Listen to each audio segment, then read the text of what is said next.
Dear students, I welcome you all in today's class. आज हम लोग डिस्कस करेंगे एनटीएससी के बारे में, नेशनल टैलेंट सर्च एग्जामिनेशन। आप सभी जानते हैं कि यह one of the prestigious examination है for the school going students.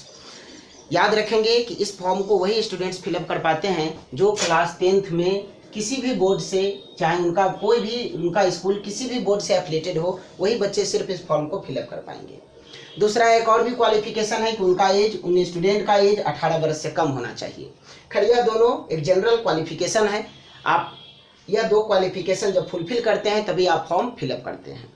Form के लिए आप याद रखेंगे कि फॉर्म आपके अगस्त महीने में फॉर्म फिलअप किया जाता है। या दो स्टेज में होने वाला एग्जामिनेशन है, स्टेज 1 एंड स्टेज 2। जो एनटीएससी है, नेशनल टैलेंट सर्च एग्जामिनेशन, यह दो स्टेज में कंप्लीट होता है। स्टेज 1 की एग्जामिनेशन आपका अपना स्टेट या फिर यूनियन टेरिटरी कंडक्ट करेगा। जैसे आप अगर बिहार में रहते हैं तो वह एग्जामिनेशन जो स्टेज 1 का होगा उसको बिहार गवर्नमेंट कंडक्ट कराएगी, जबकि जो स्टेज 2 का एग्जामिनेशन होगा वह नेशनल लेवल का होगा और उसको कंडक्ट कराने का काम है एनसीईआरटी का। यह याद रखेंगे कि एग्जामिनेशन दो स्टेज में होता है और इसका जो सिलेबस है वह हम लोग पहले डिस्कस कर ले। या 9th एंड 10th यह दोनों क्लास आपको कंप्लीट होना चाहिए।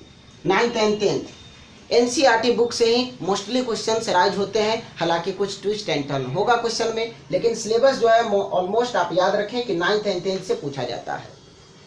अब हम लोग थोड़ा सा बात कर लेते हैं एग्जामिनेशन पैटर्न का। इसमें जनरली यह दो एग्जामिनेशन होगा, दो पेपर होगा, एक मैट और दूसरा सेट। हालांकि एलटी जिसको हम लोग बोलते हैं लैंग्वेज टेस्ट, इसको भी इंक्लूड किया जाता है। आप याद रखेंगे स्टूडेंट्स कि यह जो सेट है यह 100 मार्क्स का होता है। 100 क्वेश्चंस होंगे, 100 मार्क्स का होगा और इसको सॉल्व करने के लिए आपके पास टोटल 90 मिनट्स होंगे। इसमें कोई भी चेंजेज नहीं आया है। आपके लिए सेट का जो पेपर है जिसको हम लोग बोलते हैं स्कॉलस्टिक टेस्ट, उसके लिए 100 मार्क्स आपको मिलेंगे, 100 क्वेश्चन सॉल्व करने होंगे और टोटल टाइम जो मिलेगा आपको वह 90 मिनट का होगा। जबकि इससे पहले आप याद रखें कि मैथ के बारे में मेंटल एबिलिटी टेस्ट, जिसमें आपको रीजनिंग पूछा जाता है, वर्बल नॉन वर्बल दोनों तरह के रीजनिंग्स पूछे जाएंगे। Mental ability, assertion reason type questions, क्या करना है, इस तरह से आपको आपके मेंटल एबिलिटी का जांच होता है। इसमें 50 क्वेश्चंस होंगे और उसको सॉल्व करने के लिए आपके पास 45 मिनट्स दिया जाएगा आपको। याद रखेंगे कि कभी कभी लैंग्वेज से भी क्वेश्चन पूछा जाता है और उसके लिए 50 मार्क्स और 45 मिनट्स का समय अलॉटेड होता है। आप यह भी देखते हैं किसी किसी केस में कि यह लैंग्वेज को हटा के यह मैथ का ही वेटेज 100 मार्क्स कर देता है। मीन्स एलटी रहे तो 50-50, अगर लैंग्वेज नहीं हो तब सिर्फ आपका जो यह मेंटल एबिलिटी टेस्ट है यही 100 मार्क्स का हो जाएगा। टोटल अगर हम लोग मार्क्स देखें तो यह जो स्टेज 1 या 2 का पेपर है उसमें टोटल मार्क्स होगा 200 ईच स्टेज का। पहले स्टेज में 200 नंबर। आप याद रखेंगे कि नो नेगेटिव मार्क्स होता है इन स्टेज 1। अगर आप प्रीलिम्स देते हैं जिसको आप पीटी मान सकते हैं स्टेज 1 को, उसके लिए कोई भी नेगेटिव मार्क्स नहीं है, मीन्स नॉन नेगेटिव पैटर्न है। यह भी आप याद रखेंगे कि आपका जो क्वेश्चन पेपर है वह ऑफलाइन मोड का होता है एग्जामिनेशन। मतलब क्या कि पेपर पेन मोड से आपको एग्जाम देना होगा। सारे के सारे क्वेश्चंस ऑब्जेक्टिव होंगे एंड कोई नेगेटिव मार्किंग नहीं होगा। जब आप स्टेज 2 के लिए चुन लिए जाते हैं, सिलेक्टेड हो जाते हैं स्टेज 2 के लिए, मीन्स व्हाट कि आपको पहले स्टेज 1 क्लियर करना होगा। वही स्टूडेंट को स्टेज 2 में अपीयर होने का मौका मिलेगा जो स्टेज 1 क्लियर कर चुके हैं। जब आप स्टेज 2 का एग्जाम देंगे वहाँ 1/3 निगेटिव मार्क का प्रोविजन है, 1/3 मार्क निगेटिव काटा जाएगा। तो पहले हम लोग बात करते हैं स्टेज 1 का। इसमें जो भी आप देख रहे हैं, जैसे आपका एमएटी है या फिर लैंग्वेज टेस्ट है या फिर स्कॉलस्टिक टेस्ट है जिसको हम लोग सेट बोले हैं, सेट का सिलेबस आप थोड़ा सा देख लें। इसमें आपका 3 पेपर रहेगा, साइंस, एसएसटी एंड मैथ्स।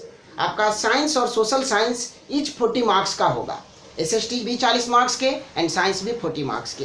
अलग से हम लोग तीनों का वेटेज दे दिए हैं। जैसे आप देख रहे हैं कि बायोलॉजी आपका 40 मार्क्स का होगा, केमिस्ट्री से 13 क्वेश्चन एंड 13 मार्क्स का, और उसी तरह से फिजिक्स 13 मार्क्स का 13 क्वेश्चन से राइज होता है। क्लियर है। इसके बाद अगर आप देखें एसएसटी का पोर्शन ज़्यादा लेंदी है, history, geography, civics, economics and कुछ स्टैटिक जीएस भी क्वेश्चन में रहेगा, स्टैटिक जीके जिसको कहते हैं। इसका जो ज्योग्राफी का पोर्शन है यह काफ़ी वास्ट है, काफ़ी लेंदी है। आप याद रखेंगे geography, history, economics and civics सभी से क्वेश्चन अराइज होते हैं। यहाँ बात तो होता है स्टूडेंट्स कि सिर्फ हम 9th और 10th से क्वेश्चन अराइज करते हैं, लेकिन अगर आप उसको थोड़ा सा फोकस्ड होके लास्ट ईयर का या प्रीवियस ईयर का क्वेश्चन पेपर एनालिसिस करें तो आप देखेंगे एसएसटी से प्रीवियस ईयर में अगर आप देखते हैं तो कि 6-7 स्टैंडर्ड से भी क्वेश्चन अराइज करता है। जैसे आपसे पूछ लेता है राष्ट्रकूट के बारे में, पल्लव्स के बारे में, चोल वंश के बारे में, ये सभी से भी क्वेश्चंस आते हैं। आई थिंक ये सभी स्टैंडर्ड 7 और 8 का एसएसटी हिस्ट्री का पोर्शन है, आप ऑलरेडी जानते हैं। तो एसएसटी के लिए आपको 6 to 10th रिविजन करना होगा। यह जो साइंस का पोर्शन है इसके लिए 9th और 10th मोर देन इनफ है। एनसीईआरटी, उसके बाद मैथ से आपको 20 मार्क्स का क्वेश्चन अराइज होता है। अब हम लोग जान लेते हैं इस एग्जामिनेशन के बारे में कुछ फैक्ट, ताकि आप तैयार हो। आप जानते होंगे students, for every sweet reward you must sweat hard. आपको कड़ी परीक्षा के लिए आपको बहुत ज़्यादा मेहनत करने की आवश्यकता है। अगर आप चाहते हैं कि आपका परिणाम फ्रूटफुल हो, आपको एकदम पहचान मिले समाज में, सोसाइटी में, सरकार के द्वारा, तो उसके लिए आपको कड़ी परिश्रम करने की आवश्यकता है। इसके कुछ फैक्ट्स हैं, यह डराने के लिए नहीं है, यह आपके तैयारी को थोड़ा सा इन्हेंस करने के लिए है। स्टेज 1 में, जिसके बारे में हम आपको बताएं कि राज्य सरकार कंडक्ट करेगा, टोटल अपने देश में करीब करीब 10 लाख स्टूडेंट्स अपीयर होते हैं, 10 लाख स्टूडेंट्स अपीयर होते हैं स्टेज 1 में। और आप ध्यान रखेंगे स्टेज 2 में जो स्टेज के द्वारा चुना जाता है उसमें 4000 स्टूडेंट्स ही सिलेक्टेड होते हैं, करीब करीब यह अप्रॉक्स डेटा है। स्टेज 1 को क्लियर करने के लिए आपको याद रखना है कि करीब करीब आपको 60% मार्क्स लाना होगा, 60% अगर आप जनरल कैंडिडेट है तब। उसी तरह से कुछ वैरी करता है, हालांकि सभी स्टूडेंट्स के लिए यह एक अच्छा मार्क्स है, गुड स्कोर होगा अगर आप 60% मार्क्स लाते हैं तब। संभावना बनेगा, पॉसिबिलिटी होगी कि आप स्टेज 2 में अपीयर हो सकते हैं। हालांकि यह डेटा चेंज होते रहता है, यह रिलेटिव डाटा है। अगर क्वेश्चन का पैटर्न थोड़ा सा लो है तो आप जान रहे हैं कि कट ऑफ हाई हो जाएगा। यह फिक्स नहीं है आपके बोर्ड की तरह कि 30 मार्क्स ले आओ, 33 मार्क्स ले आओ तो हम क्वालिफाई हो जाएंगे, ऐसा नहीं है।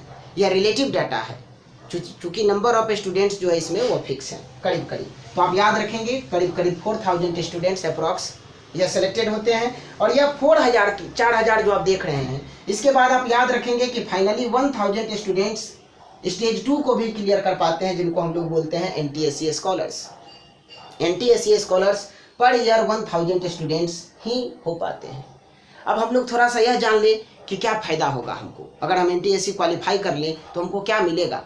सबसे पहले तो आपको एक स्कॉलरशिप मिलेगा, वह भी शुरू हो जाएगा आपको जैसे ही आप 10th में भी हैं। तो आप जब 11th एंड 12th करेंगे तो आप याद रखेंगे इंडियन रुपीज़ 1250 पर मंथ आपको मिलेगा as a scholarship for the further education. 11th and 12th में पूरे पर मंथ आपको 1250 रुपये दिया जाएगा। इसके अलावा जब आप ग्रेजुएशन में चले जाते हैं तो वहाँ पर आपको 2000 पर मंथ रुपया मिलेगा एज ए स्कॉलरशिप। उसी तरह से जब हम लोग पोस्ट ग्रेजुएशन में जाते हैं वहाँ पर भी यही अमाउंट आपको मिलेगा 2000 पर मंथ। और जब आप PhD परस्यू करते हैं, तो अब याद रखेंगे कि 25,000 से 30,000 रुपया, यह समहाउ वैरी करता है UGC नॉर्म के अकॉर्डिंग। 25,000 से 30,000 रुपया पर मंथ आपको मिलेगा, यह पॉइंट आप दिमाग में रखें। इतना आपको इकोनॉमिकली बेनिफिटेड यह करेगा, आप अपने दम पर आगे का पढ़ाई कंटिन्यू कर सकते हैं। एज वेल एज यह आपको एक पहचान देता है आगे और भी जो भी फर्दर कम्पिटिटिव एग्जामिनेशन है या बड़े बड़े कॉलेज है उसमें एडमिशन का रास्ता यह साफ करता है। यह एक आपके लिए बहुत ही प्रेस्टिजियस एग्जाम है। अगर आप यहाँ क्वालिफाई करते हैं तब तो कुछ कहना ही नहीं है, सो फार सो गुड। अगर आप क्वालिफाई नहीं भी कर पाते हैं तब भी आपको यह बहुत कुछ दे के जाएगा। इसीलिए हम आशा करते हैं कि आप निश्चित तौर पर इस बार जो एग्जामिनेशन होगा 2020 का PT एग्ज़ाम कंडक्ट किया जाएगा नवंबर के मंथ में, वो आप ज़रूर से अपीयर होंगे। अगस्त के समय से आपको अटेंटिव हो जाना है। एक वीडियो हम जरूर से डेडिकेटेड करके इस पर डालेंगे और इसका जो भी सिलेबस है, यहाँ जैसे हिस्ट्री से क्या पूछा जाएगा, सिविक्स से क्या पूछा जाएगा या फिर यहाँ साइंस पोर्शन से क्या पूछा जाएगा, इस सभी के बारे में हम 1 by 1 टॉपिक के हिसाब से आपके डिस्क्रिप्शन में डाल देते हैं। इस वीडियो के डिस्क्रिप्शन में आप उसको ज़रूर देख लें। आई होप कि आपको टोटल इन्फॉर्मेशन अच्छा लगा हो। अगर वीडियो अच्छा लगा तो अपने साथियों के साथ शेयर करिए। Thank you for watching.